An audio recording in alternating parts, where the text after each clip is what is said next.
Boa noite a todos e a todas. Estamos mais uma vez para mais um Evangelho com Jesus. Momento de muito Evangelho, de muitas orações, purificação das águas e, é claro, atendimento, acolhimento com Cristo e todos os Espíritos fraternos. Para a noite de hoje nós teremos o Evangelho, segundo o Espiritismo, é claro, o capítulo 17, sede perfeito, instruções dos Espíritos, o item 9, os superiores e os inferiores. Vamos lá? A autoridade, assim como a riqueza, é uma delegação de que terá de prestar contas àquele que dela se acha investido. Não julgueis que ela lhe seja conferida para proporcionar-lhe o vão prazer de mandar, tampouco como acredita erroneamente a maioria dos potentados da terra, como direito, uma propriedade. Deus, aliás, lhes prova constantemente que não é nem uma e nem outra, pois a retira quando lhe apraz. Se fosse um privilégio inerente às suas personalidades, seria inalienável. Ninguém pode dizer que uma coisa lhe pertence, quando pode ser retirada sem o seu consentimento. Deus confere autoridade a título de missão ou de prova, quando julga conveniente, e a retira quando bem o entende. Quem quer que seja depositário de autoridade, seja qual for a sua extensão, desde a do Senhor sobre o seu servo, até a do soberano sobre o seu povo, não deve esquecer que tem almas a seu cargo, que responderá pela boa ou má diretriz que dê aos seus subordinados e que sobre ele recairão as faltas que estes venham a cometer, os vícios a que sejam arrastados em consequência dessa diretriz ou dos maus exemplos, do mesmo modo que recolherá os frutos da solicitude de que usar para os reconduzir ao bem. Todo homem tem na terra uma missão, grande ou pequena, missão que sempre lhe é dada para o bem, seja ela qual for. Quem a falsear em seu princípio está, pois, falindo ao seu desempenho. Se o superior tem deveres a cumprir, o inferior, por seu lado, também os tem, e não menos sagrados. Se este último for espírita, sua consciência lhe dirá melhor, ainda que não pode considerar-se dispensado de cumpri-los, nem mesmo quando o seu chefe deixe de cumprir os que lhe competem, porque sabe que não deve retribuir o mal com o mal, e que as faltas de uns não justificam as faltas de outros. Se a sua posição lhe traz sofrimentos, dirá que, sem dúvida, os mereceu, porque ele mesmo, outrora, talvez tenha abusado da sua autoridade, cabendo-lhe, por sua vez, experimentar o que fizera sofrer aos outros. Se se vê forçado a suportar essa posição, por não encontrar outra melhor, o Espiritismo lhe ensina a resignar-se, como uma prova para a sua humildade, necessária ao seu adiantamento. Sua crença o guia na maneira de conduzir-se e o leva a proceder como gostaria que seus subordinados procedessem para com ele, caso fosse o chefe. Por isso mesmo, ele se mostra mais escrupuloso no cumprimento de suas obrigações, porque compreende que toda negligência no trabalho que lhe é confiado resulta em prejuízo para aquele que o remunera e a quem ele deve o seu tempo e os seus esforços.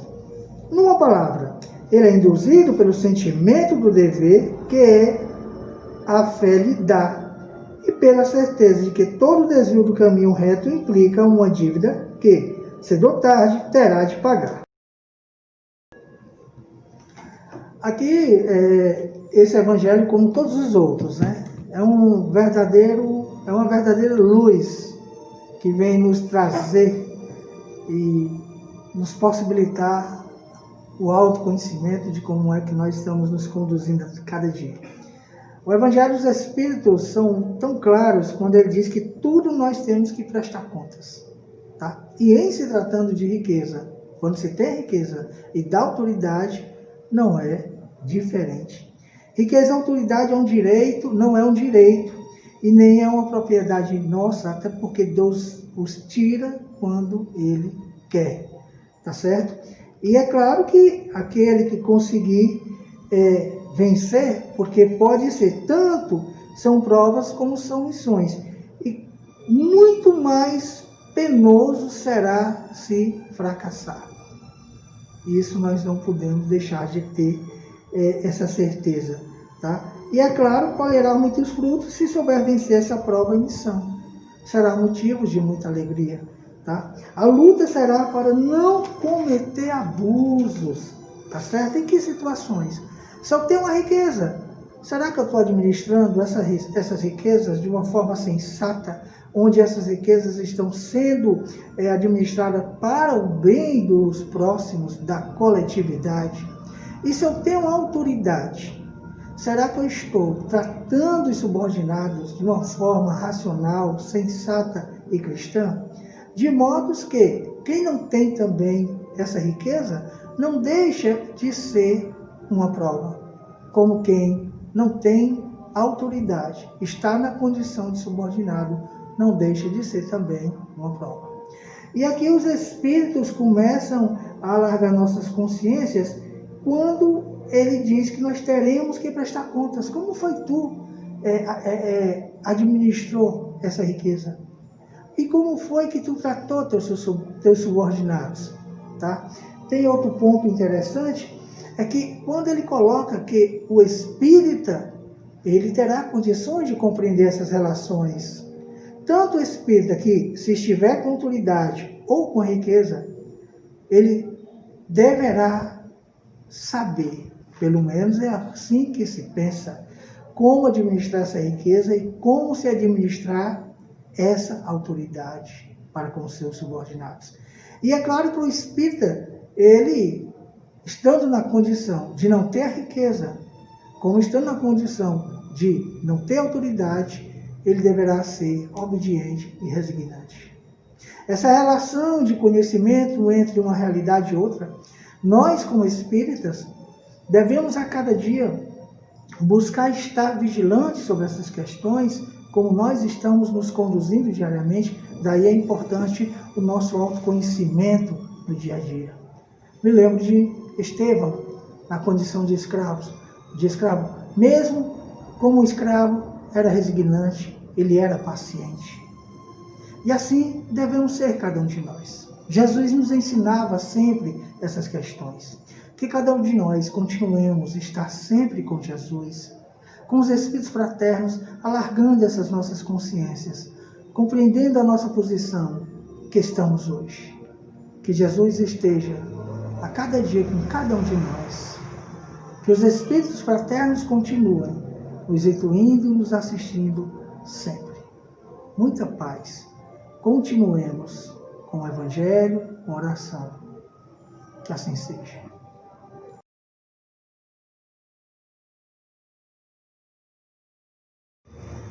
E agora, reunidos nessa luz intensa com todos os Espíritos fraternos, com o nosso Mestre Jesus, vamos envolver aqui alguns segmentos, como sempre, estamos sempre vibrando, fazendo orações para todos esses irmãos, e é claro, pelos governadores de todos os países, que eles consigam administrar com muita racionalidade, com muita sensatez, que eles tenham um amparo dos nossos anjos guardiões, de seus anjos guardiões, do Cristo, pelos profissionais de saúde, pelos profissionais da segurança pública e privada, que esses profissionais sejam amparados diariamente, que eles tenham uma proteção diária, pelas famílias de todo mundo, que essas famílias sejam assistidas diariamente pelo nosso Cristo, pelos desencarnados de modo geral, pelos moradores em situação de rua, pelos grupos de Evangelho nos lares, que esses grupos possam a cada dia visitar as residências, juntamente com todos os Espíritos fraternos, que eles possam estar nas praças, apresentando o Evangelho do Cristo. Também iremos aqui pedir pelos motoristas de ônibus e aplicativos, pelos que estão desempregados, pelos suicidas, pelos coveiros que estão nos cemitérios todos os dias trabalhando, pelos nossos garis que estão limpando as nossas ruas, as cidades, pelos profissionais de educação que logo, logo irão retornar, né, as escolas, as universidades, enfim, pelos nossos jovens, de um modo geral, que eles tenham sempre um futuro promissor, que eles tenham uma boa formação, pela equipe do Evangelho Redivivo, sob a coordenação de Bittencourt Sampaio, pelas casas espíritas, pelo Polo Bezerra de Menezes, pelas caravanas, pelo Lar Fabiano de Cristo, pela FEB, pelos nossos irmãos que estão a cada dia dentro das casas espíritas ou fora das casas espíritas, que o nosso Mestre Jesus ampare cada um desses segmentos, ampare a cada um desses irmãos, ampare a cada um de nós. Jesus amigo, nossa palavra será sempre de gratidão, a certeza de que Tu, ó Mestre, nosso guia modelo, estará sempre nos protegendo, sempre enviando anjos, guardiões, para que possam nos dar as devidas orientações e assim continuarmos como ceareiros da Tua vinha. Obrigado, Jesus, por tudo. Obrigado à equipe benfeitora de espíritos amorosos fraternos. Que assim seja.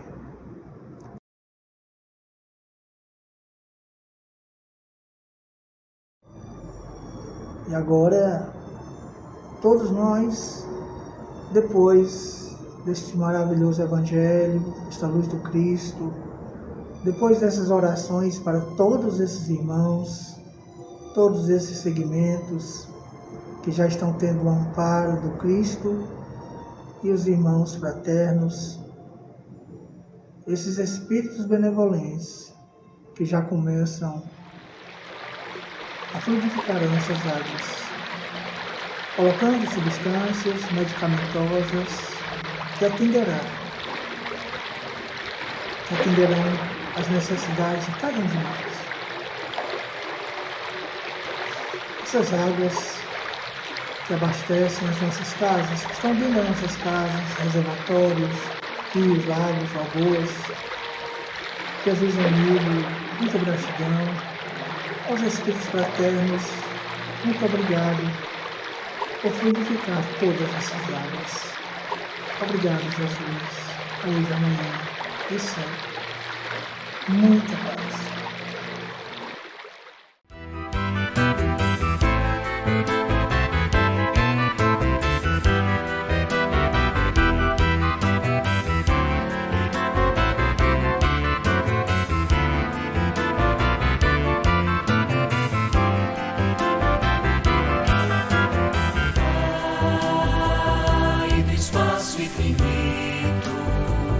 Criador dos mundos e deste meu coração, se bendito por tanto amar, e eu que andava só e nada via ali além de mim, e meu coração ferido se esquecia sempre de ti, ó Pai, que as minhas mãos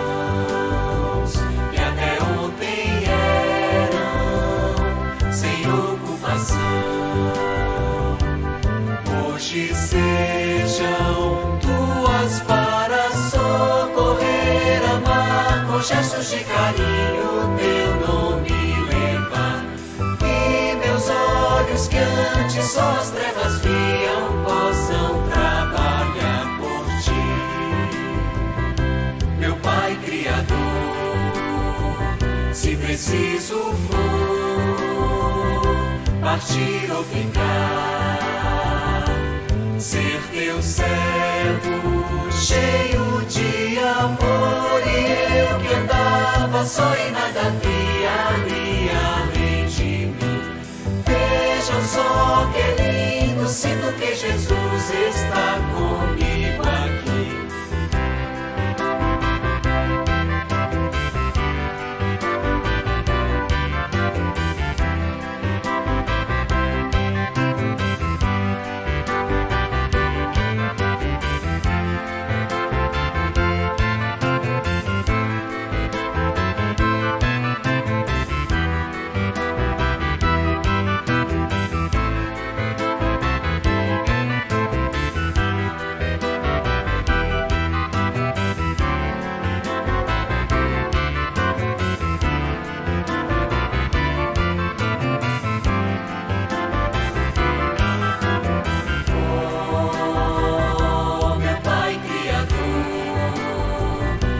preciso for partir ou ficar, ser teu servo, cheio de amor, e eu que andava só e nada via ali além de mim.